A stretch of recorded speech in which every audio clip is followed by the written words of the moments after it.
back to the Crisis Pregnancy Center website walkthrough. I'm Teale Phelps-Bondroff, Research Coordinator for the BC Humanists. Hi, I'm Olivia. I'm the Acting Executive Director for the BC Humanists.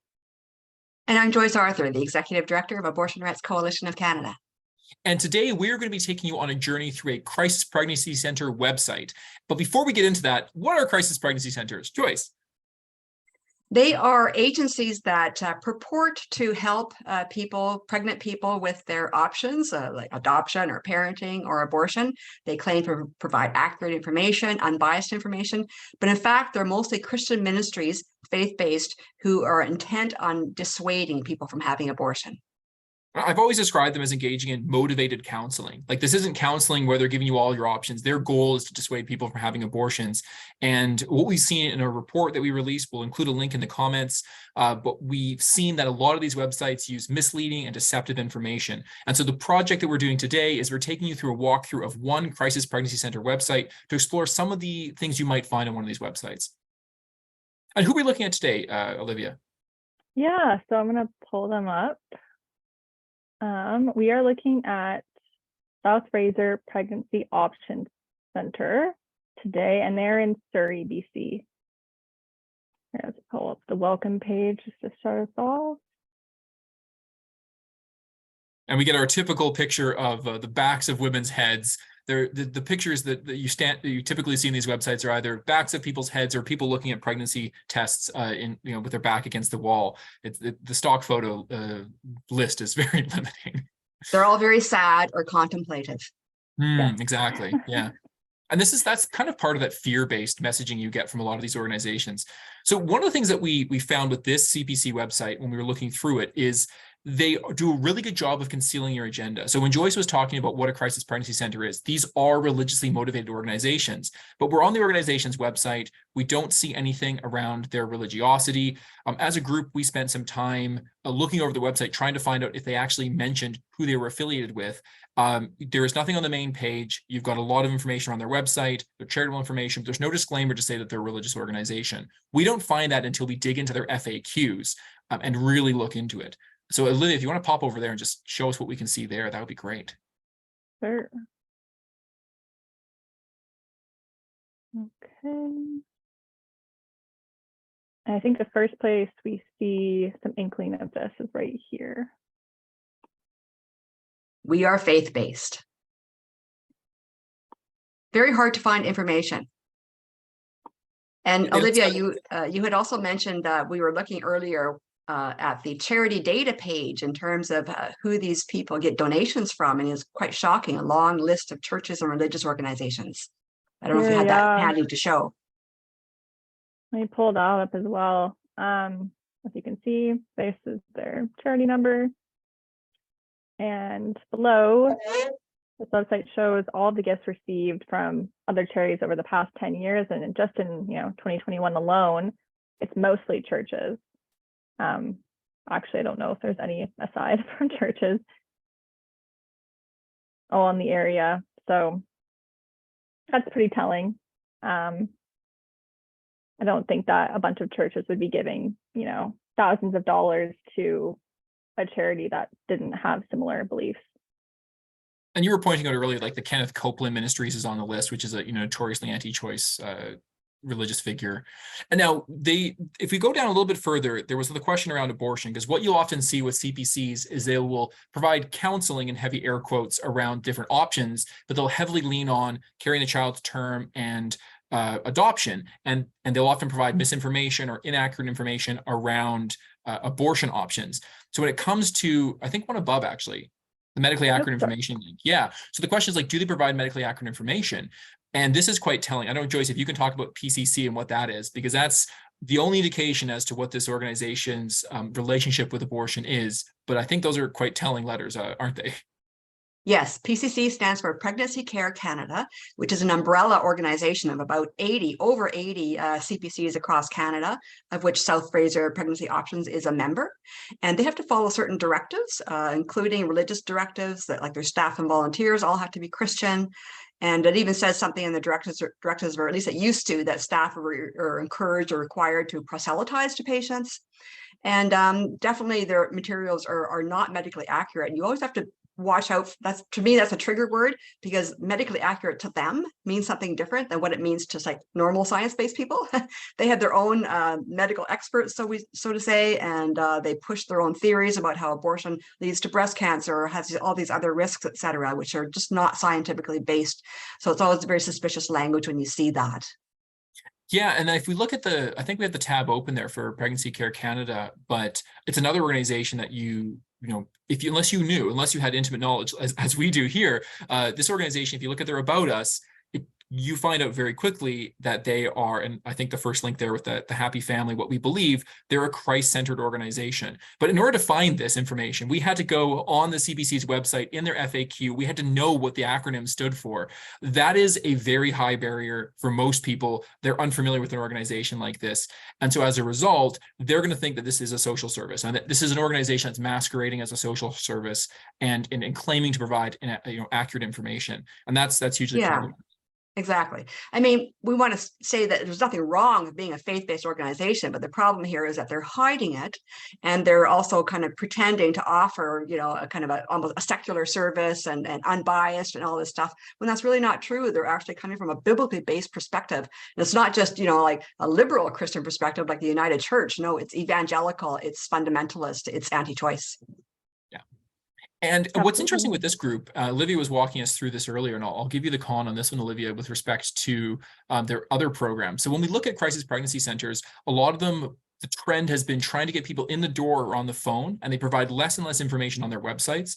I know, Joyce, you did a study on crisis pregnancy centers in 2016, where you were finding there was more information on the websites. And I don't know if you could speak a bit to how that's changed in the last little while. And this is a really good example of a website where the information is very basic, and the goal is to get someone on the phone or in the office. Yes, there's often not much information on the sites anymore. It's more sparse than it was a number of years ago. There's still some sites that have, quite a bit of misinformation that's quite obvious and direct, but less so. And so what it means that the average person looking at these sites, it's very, very difficult to tell. They look legit, they sound really nice, and they're going to help me, and they have all these services, and it sounds great. And what this means, though, is that it can fool people and draw them in. And once you're in there, and this is a problem, we were talking about this earlier with the three of us, and their public facing materials are so nice looking, but what happens when a person actually goes into the office and talks to a counselor? We think maybe it might be a little bit of a different story there. And so I'm concerned, though, because it does lure people in, maybe under false pretenses, but it also allows them to apply for funding, like from the government or for foundations, and who are going to not even suspect that these places are anti-choice, and it allows them to get more grants, even though they're sort of not doing it in a legitimate way, in the sense that they're not presenting themselves truthfully. But what's the harm? Like, what's the harm in having someone go to a crisis pregnancy center, figure out some of their options, albeit in a potentially biased way, and then go to a clinic and get an abortion? What are the harms? I know we talked about this in our report, but I was wondering if you could dive in a bit more, Joyce. Sure. I mean, I think for one thing, it's going to delay, because they're making an appointment at this place, going there and everything, and they get there, and some of the stories that we have heard, it's like there may be signs of the religious affiliation around the center. It'll be very child oriented. They might have a baby boutique where they're giving away baby clothes. And then the counselors, I mean, the people that are working there might be very nice, but they're not trained. They call themselves peer counselors. They're not professional counselors. And so I think the kind of counseling that you might get is just sort of, if you talk about, please help me find an abortion, or what's, tell me about abortion, you're going to hear things like, you're going to hear negative things about abortion. They'll tell you about the risks of abortion, the so-called medical risks of abortion. You'll never hear about the medical risks of pregnancy or childbirth, only about abortion. And none of the, what the benefits might be. And also just try to talk you out of abortion, just telling you, you might have nightmares, and, you might lose your partner, or, I think, it's scientists think that abortion might lead to breast cancer, and really a kind of counseling that amounts, in my view, to scaremongering and sort of arousing confusion and anxiety in clients, which is the opposite of what good counseling should do. So I think that's the issue here. And also, they won't refer for abortion. If it comes right down to it, and you're insistent and say, please, I really want an abortion, where can I go? They're not going to tell you. they might say, oh, contact your family doctor or something, but they're not going to tell you where to go. Yeah, and Olivia's just highlighting the fact that they have this one has a disclaimer on their website. Not all the websites did. I know a lot of them. There's an increasing number that will say we don't refer for abortion. But the other thing on that page we just had a second ago there, which is speaking to what Joyce was saying, was stigmatization, right? So here's a line right here. If you're a little higher, Olivia, if you don't mind, just about the STAND program. They have post-abortion counseling. Now, if we read that, it says, regardless of the client situation, our post-abortion peer counselors are women who are here to help clients heal and walk alongside them in their journey. You know, this is not as aggressive language as we've seen, but this idea that the need for healing, and there's a lot of language around abortion that's very stigmatizing around it. Even the idea that post-abortion counseling is needed. And I know, Joyce, you're more familiar with this than I am, but I think the studies have shown that people usually, the biggest feeling they have after an abortion is relief, if that's not my, if that's accurate. Yes, it's over 90% of people feel relieved after an abortion, and there's other emotions that can come along with it. But generally speaking, any kind of negative emotions are fleeting and pass over after a short period of time. And the vast majority of people do not need post-abortion counseling. A few do, but you can get some counseling at abortion clinics, and so it's not. It is not something that's commonly needed, really. And yes, they stigmatize a lot, talking about helping clients heal, as if abortion is always painted in these kind of negative terms. It's going to be traumatic. It's not a good decision. And so it's just this general attitude that permeates everything that they say and they do. I wanted to also mention something else. Olivia, if you can go back to the FAQ for a second, there's a statement I noticed there earlier that I wanted to point out. And it's under the question, scroll down. If you don't refer for abortion, why do you give information? They say there are actually very few places that a woman with an unexpected pregnancy can go where she will be given accurate, neutral information on all three options. So that is not true. All abortion clinics give counseling, very good, unbiased, professional counseling from actual real counselors on all options, and they will refer appropriately as well, including if a woman is considering the adoption option, and definitely neutral information. They'll even show people pictures of fetal development that they want. So there's, it's all completely open and transparent and honest, and but also patient directed and sensitive and helping the patient understand what the best decision is for them on their own terms, and they're not pressured or in any way. So it's professional counseling that they get there, and it's certainly not true at all that there's very few places that a woman can get counseling on all their options. It's just really I see that as kind of a slur against abortion clinics, and it's so unfair.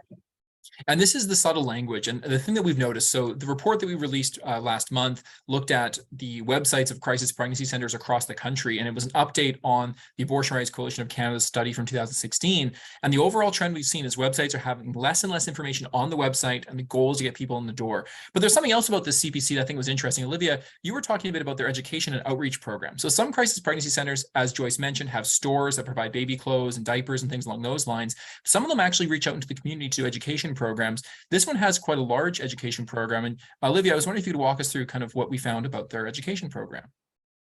Absolutely. I think it was under, trying to find, it was about us or services. I'm trying to find that again, here it is. They actually give us the amount of, students that they've reached in the past year. So this is one of several in the province. And I think there's more throughout the entire country that actually have sex education programs where they're going into not just religious schools, but public schools in provinces, teaching about, they love to say sexual integrity is one they like to use. And sometimes they do openly say absence-based, but sexual integrity is often what they like to say. And it's meant to kind of signal a virtue-related, sex education stance that might not actually be, based in real science, but, more of a religious viewpoint on sex education. And so this is their website, which some actually don't even have separate websites, but this one actually does. And this helps them, I want to point out, kind of remove themselves from their, their crisis pregnancy center website. So if a teacher was maybe looking up just on their own, sexual education in my area, and maybe this website would pop up and not, their ties to the South Fraser Pregnancy Care Center. So I wanted to point that out. It's just a bit deceptive, but down here, they point out some of the different schools that they've gone to, and a lot of these are, those are public schools. Public schools, yeah. I was going to jump in here, Olivia, and say, like, when I was a teacher for a couple of years and taught sex ed to grade 9 students, and it's a really good teaching technique is to bring someone in from outside the classroom to have those conversations about sex and reproduction, because it gives the students a situation where they're able to ask questions that might be a bit awkward to ask in front of their teacher. And so as a teacher, you want to bring someone in, and you're looking online to find someone to sign up. And here in Victoria, Island Sexual Health, they had one educator and she was very busy. And so if you couldn't find her, maybe you would invite someone in from another group that looks relatively innocuous, only to find out that they're promoting a religious worldview, leaning heavily on abstinence only, and other necessarily inaccurate or not necessarily judgment-free information. And I think also, if I'm not mistaken, most of these programs are offered for free. So it's very tempting for schools to do that. Individual teachers can maybe invite these places. And the other thing I wanted to point out too is that, I mean, they have some testimonials there. You're never going to hear like the negative reviews, of course. They're not going to post them on here. I'm sure there are some. But one thing that bothers me about these places in general, not just these sex ed programs, but that's really important, is there's no mention of gender diversity. They're geared to heterosexual relationships. It's about girls and boys, men and women, married couples, etc. They are not interested. They have nothing for LGBT students, and that can be very isolating and exclusionary for those people and transgender people. So when you see a website, any CPC website that's talking about women, girls, she, her, and there's no mention at all of any services or recognition of LGBT people, that's a real red flag in terms of the services these places offer. And I think it's very concerning when they're going into schools on whatever pretext they have when they're being exclusionary like that. Absolutely. But looking through this right now, we're not seeing anything. Oh, here we go. Now we're getting to some of the richer content, but it's really not evident that this is a religious organization that's affiliated with a specific agenda. They're anti-pornography. Yeah. Very well. Yeah, that's notable. Yeah. And also, when you look about their information on sex, sexually transmitted infections, pornography, some places have programs about, anti-trafficking and things like that. It's all about the negative aspects of sex, the risk prevention and all this stuff. It's about all the dangers and the bad things about sex. And so the general idea they're getting across is avoid sex, wait till you're married. And we know from very rigorous empirical evidence that abstinence-only sex ed and fear-based sex ed programs do not work. And so Right. that is very much supported by lots of evidence. I'm noticing some things in here. We haven't had a chance to go through this in a lot of detail, but if we look through some of the, as Joyce was saying, some of the content of the programs, I noticed a little further above there was, delaying sex until marriage, I believe. No, where was that? Scroll up for a little bit, please. I think it's going through each grade. A little bit higher here. Yeah. So there was the part 2, sexual health, options for having sex for a later time in life and what it can look like. Mm. So that basically is subtext for only having sex inside of presumably a heterosexual committed relationship, most likely marriage. They don't say that, right? So it's coded language. And so you can imagine skimming through this is a lot of information you would normally have in a sex ed program. And so if you're a harried teacher, and most of our teachers work very, very hard, this might seem appealing. Yes, and you can be sure that they're not going to be telling you good things about birth control either, or encouraging its use. And I can't speak to this program in particular, but I've heard about other programs in schools where they're very, it's very sexist in the sense that they put sexual responsibility onto girls, and how they shouldn't be, sleeping around, and it makes them all used up and all this kind of language. I don't know if they do that here, but it's possible that there are problematic things like that coming into these classrooms that we're not hearing about on the websites or on their testimonials. Yeah, and it's free, as Olivia was saying, it's a free program. And so I think we'll probably wrap up at this one. So the important thing here, and if people are interested in taking a deeper dive, we have a link to our full report on Crisis Pregnancy Center websites in the comments underneath this video. And we'll be doing future videos exploring other ones. I want to thank Joyce for joining us and for her amazing work on this report. All three of us are co-authors on it. And the critical thing here, maybe we'll leave with sort of what we want to see out of this. And obviously doing these website reviews is to let people know a bit more information about crisis pregnancy centers. But maybe Joyce, if you wanted to talk a bit about what a better situation would look like, what are some changes that we should be advocating for to address some of the harms we've talked about today? Sure, our report did have some recommendations, and I think, you know, my top ones are to ensure that they don't get any government funding of any kind, and just to require them somehow to be more transparent and disclose their stance up front, to be more clear about it. And also, 93% of these crisis pregnancy centers have charitable tax status, which I think they don't deserve. And so we have a campaign, ARC has a campaign now to try and get the tax status removed from them. And we'll make sure we put a link about that in the comments.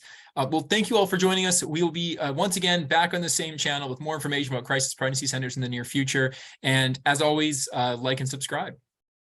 Thanks, everyone. Thank you.